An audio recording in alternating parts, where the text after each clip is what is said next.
Kukojoa usiku wakati umelala kwa mtoto mdogo ni jambo ambalo ni la kawaida, ila kwa mtu mzima ni jambo ambalo sio la kawaida hata kidogo. Sasa hali hii inapokuwa imekuwa ikikutokea, inasababishwa na sababu mbalimbali.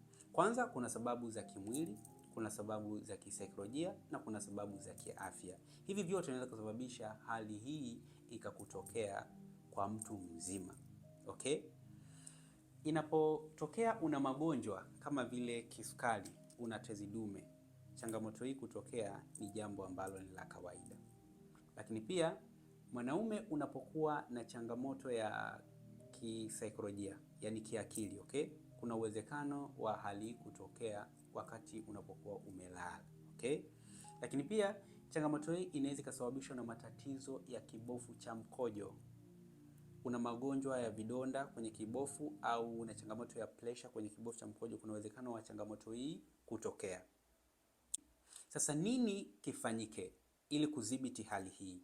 Jambo la kwanza la kulifanya ni kuhakikisha haunywi maji kabisa kabla ya kulala usiku. Jambo la pili ni kwamba weka alamu ambayo itakuwa inakusaidia kuamka ule usiku na kwenda chooni kukojoa, alafu baadaye unaendelea na kulala. Kingine ni kupunguza matatizo ya kisaikolojia.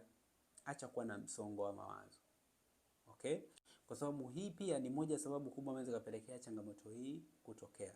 Alafu fanya mazoezi ya misuli ya uume. Mazoezi yale ya kejeli, yale mazoezi yanasaidia zaidi kuimarisha na kuweka kiwango kizuri cha ile misuli kujidhibiti, hasa wakati unapokuwa unataka kukojoa.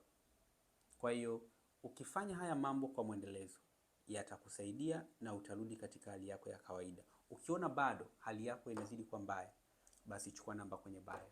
Kuna utaratibu nitakupangia. Unaweza ukawa ni wa kiushauri zaidi au tukafanya matibabu na utarudi katika hali yako ya kawaida. Popote ulipo ndani au nje ya Tanzania, chukua namba kwenye bio. Karibu sana.